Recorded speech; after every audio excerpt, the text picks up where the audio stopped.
I was wrong about Ngannou, and now I have to eat hot peppers. Well, I can finally add a victory to my horrendous prediction record. My heart, it says Inoue. I want to go with him. But my head says Fulton. I'd have to go with the truth, Spence Jr.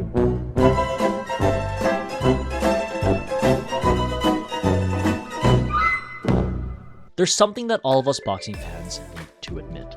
That was too close. I initially predicted that Fury would get a 7th round TKO victory, but instead, we got a razor-thin split decision.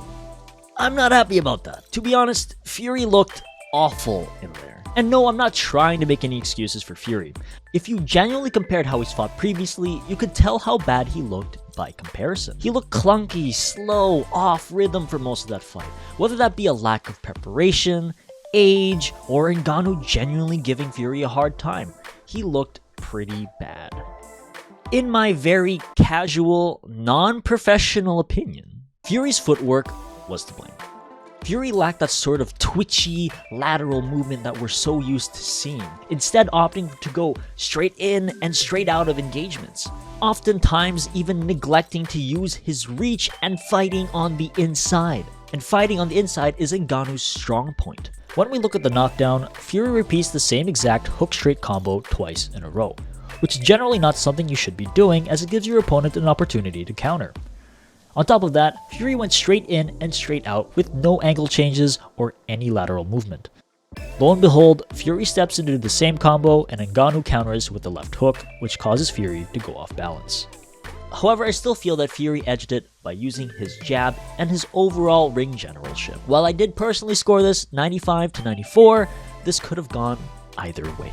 Honestly though, hats off to Ngannou. I initially predicted he would get gassed and he would get out jabbed and that he'd get knocked out in the 7th round, but that clearly wasn't the case. Ngannou was there to win, and he definitely showed that. As a matter of fact, I noticed that Ngannou was still going strong even at the 8th round, where he gave Fury a lot of problems.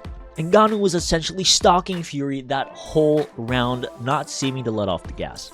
And despite Fury's style evolving to use his size advantage more often, thanks to Coach Sugar Hill, he wasn't able to physically bully Ngannou, not like how he has with other fighters. Ngannou was just too physically strong for Fury to push and smother. That's the result of having a more wrestling MMA base. On top of that, his chin was a key factor. He took every shot that Fury had and kept pressing forward. Fury's not exactly used to that. Ngannou was not fazed by Fury's power in the slightest. This sort of forward pressure allowed Fury to make more mistakes and give Ngannou more opportunities to capitalize. Now here's a question that everyone is asking. Should there be a rematch? Just wanted to pause right here and mention that this was recorded before their fight was announced. They'll be fighting on February 17. Let me know if you want a breakdown. Back to the video. As much as I want to finally see Usyk and Fury go at it and unify all the belts, there is just too many questions left unanswered. So I unfortunately think that a rematch is warranted. Now, should it be a title bout?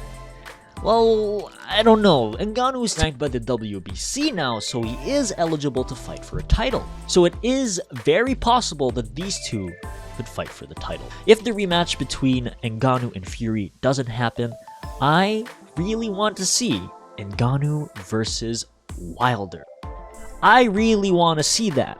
Just think, two of the most powerful men in their respective sports going at it. I can't imagine what that's like. Someone is going to get knocked out.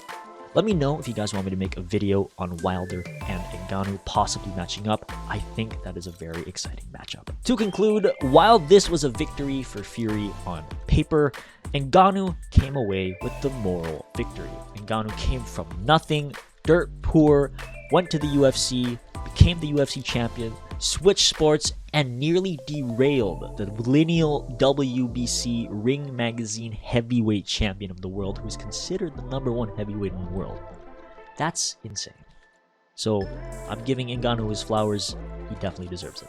Ngannou has definitely gained my respect, and I humbly admit that I was wrong about Ngannou. I look forward to seeing him in the squared circle again. Now, as for that bet, at the MMA Hawk and everyone that was in that comment section, Ngannou certainly did shock me, So here's me begrudgingly eating hot peppers. This is... Do I have to eat 3?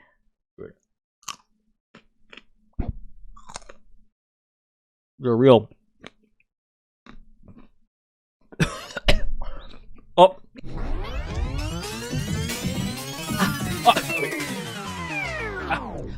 Be sure to like and subscribe. Thank you so much for watching.